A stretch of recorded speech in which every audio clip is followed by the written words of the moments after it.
Mes bien-aimés dans le Seigneur, je n'avais pas prévu en ce dernier jour d'avril de m'adresser à vous, de vous partager ce que je m'apprête à faire. Mais je crois qu'il est important que je le fasse parce que c'est quelque chose sur lequel je réfléchissais ce matin. C'était un sujet de réflexion pour moi ce matin. Et plus je pensais à ça, quand ça me revenait, plus je me disais, il faut que j'en parle. J'avais eu à voir un médecin concernant des douleurs que j'avais. Et son diagnostic, en tout cas, n'annonçait rien de bon. Quand il m'annonçait les choses, en me demandant de voir urgemment tel et tel spécialiste, en faisant par la suite encore tel examen, je semblais avoir une attitude normale. Au point, il m'a dit, mais ce que je vous dis, madame, ça peut être grave parce que. Quand je suis sortie de son cabinet, j'avais certes les symptômes, je ressentais les douleurs dans mon corps, mais je savais que le Seigneur Jésus était au contrôle, il n'y avait pas lieu de m'affoler, peu importe ce qui était dit, peu importe ce qui allait être, j'avais foi en ma guérison en Jésus. Toutefois, je me suis dit qu'il fallait que je puisse en parler, qu'il ne fallait pas que je sois isolée. C'était vraiment quelque chose dans mon cœur. Généralement, je suis quelqu'un qui aime bien garder au départ et qui ne se précipite pas à parler lorsqu'il s'agit de mon état de santé ou de quelque chose de personnel qui peut concerner ma famille ou un autre aspect de ma vie privée. Sauf que là, j'étais convaincue qu'il me fallait des intercesseurs par rapport à ça. À qui parler? Est-ce qu'il fallait que je puisse me baser sur les dons des personnes que je connaissais?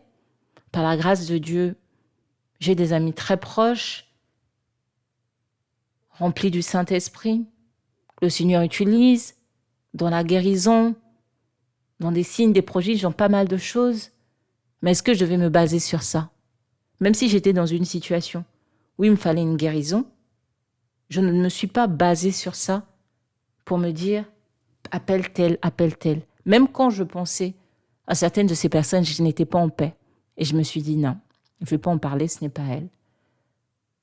Le Saint-Esprit m'a conduit à en parler à quelques personnes qui sont des personnes, des proches, mais aussi à une personne qui n'était pas quelqu'un de très proche avec qui on avait l'habitude de se soutenir en prière, vraiment, voilà, quelqu'un que j'estime beaucoup, un serviteur de Dieu.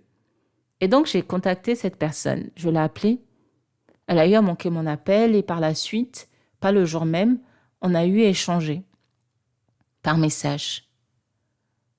Je lui ai exposé la situation et en lui demandant bien sûr son soutien en prière par rapport à ça. Et sa réponse,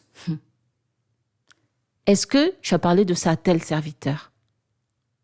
C'est un serviteur que ce serviteur ne connaissait pas. Mais il savait que moi, je connaissais personnellement ce serviteur parce que lors d'un échange, il avait appris que c'était une personne que je fréquentais. Il savait que cette personne, le Seigneur l'utilisait aussi beaucoup de telle manière. D'ailleurs, lui, il avait eu à rencontrer ce serviteur-là à un de ses programmes. Et vraiment, le Seigneur lui avait fait du bien, un grand bien par son canal.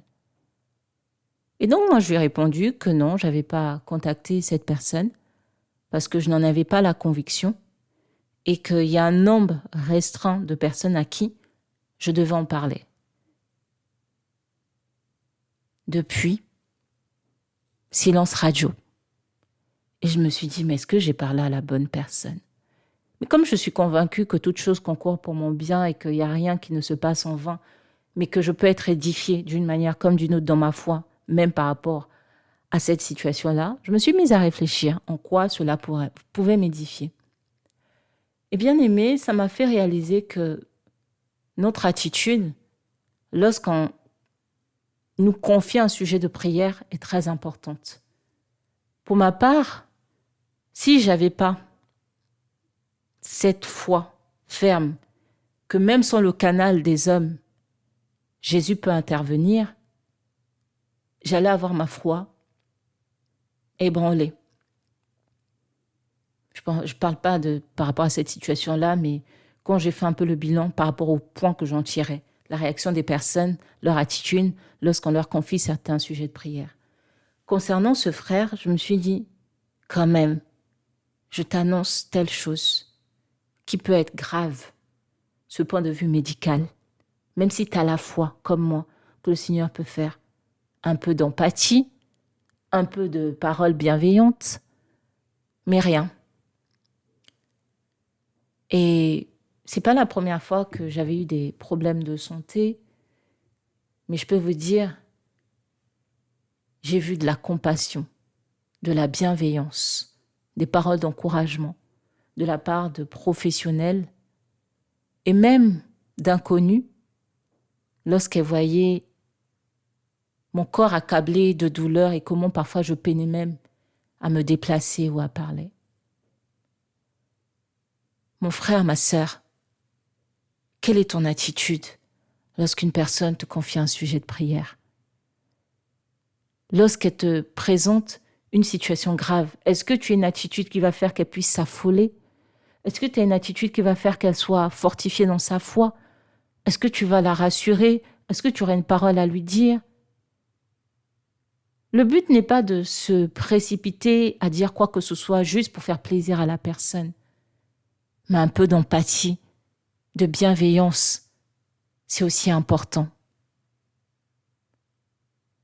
Par la grâce de Dieu, ça va.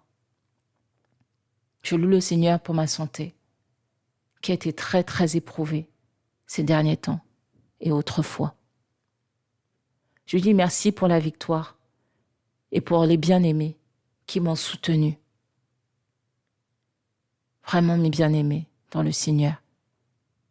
Notre attitude peut affecter ceux qui sont faibles dans la foi, peut décevoir. Veillons à la manière dont nous recevons, nous réagissons au sujet de prières qui nous sont présentées, parfois par des personnes qui sont dans une grande détresse. C'était mon partage. Soyons édifiés et demeurons unis dans le Seigneur Jésus. Fraternellement, votre sœur, Danielle Nicole.